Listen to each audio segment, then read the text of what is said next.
अस्सलाम वालेकुम, मेरा नाम है ज़फ़र इकबाल। तुसी वेख रहे हो वारिस शाह काला तितर ग्रुप। तो आज अल्हम्दुलिल्लाह तकरीबन 2 महीनों के बाद कल थोड़ी सी धूप निकली थी, तो मैंने परिंदों को कल धूप दी है थोड़ी सी। आज अल्हम्दुलिल्लाह अल्लाह ताला का शुक्र है, उसका शुक्र अदा करना चाहिए हर इंसान को। तो आज मैंने परिंदों को धूप वगैरह दे रहा हूँ और आज इनको मट्टी दूंगा। तो इंशाल्लाह अल्लाह के घर में बहुत उम्मीद है। ये अब जो है ना मौसम साफ़ हो जाएंगे, मौसम खुलेंगे, तो आप दोस्तों ने, आप शौकीनों ने तितरों को अच्छी अच्छी खुराकें दी हैं। तो सब शौकीन हज़रात भाइयों को अपील है, अपने तितरों को जो है मट्टी वगैरह दें और अपने तितरों को धूप वगैरह दें, ताकि उनका जिस्म वगैरह खुले और आने वाले सीज़न में अच्छी बुलारी करें, अच्छा रिज़ल्ट आप दोस्तों के सामने आए। तो मेरा भाई, शौक़ पैसे से भी होता है, शौक़ मेहनत से भी होता है। तो मेरा भाई, ये मैंने अपने परिंदे जो है ना, ये मैं धूप पे रखे हुए हैं, ठीक है, चेक करें माशाल्लाह। और सब तितर, 2 तितर छोड़ के सब तितर फॉर सेल के लिए हैं। जिस मेरे दोस्त को या जिस शौकीन को चाहिए तो स्क्रीन के ऊपर व्हाट्सअप नंबर चल रहा है। और आज अब इनको धूप भी देते हैं और इनको मट्टी भी देता हूँ मैं, और इनको साथ आज सब्ज़ा वगैरह, हरियाली वगैरह भी देता हूँ मैं। तो इंशाल्लाह आप हमारी वीडियो के साथ बने रहेंगे, तो पूरी वीडियो मुकम्मल आपको दिखाऊंगा। पूरी मेरी वीडियो वॉच करें। मेरी वीडियो अच्छी लगे तो उसको, चैनल को सब्सक्राइब करें, लाइक करें। ये आप दोस्तों का प्यार है, ये मोहब्बत है, जो ये मकसीन आदमी को जो आपका ये प्यार जो है ना, तो मैं सब दोस्तों का शुक्रगुज़ार हूँ।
लो भाई, इस टाइम देख लो, फुल सुपर मस्ती कर रहे हैं जी।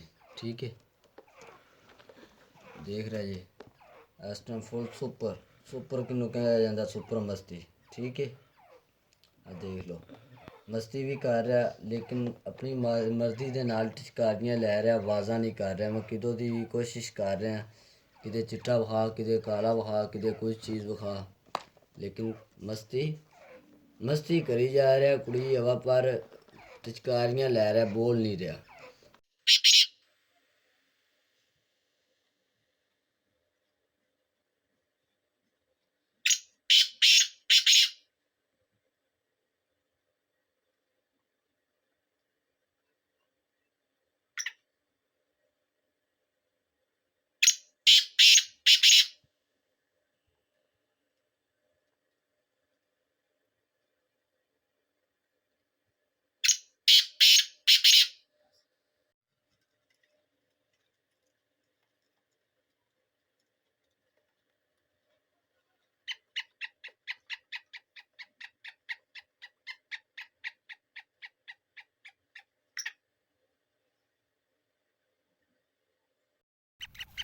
मधुर रख मधुर दांग करे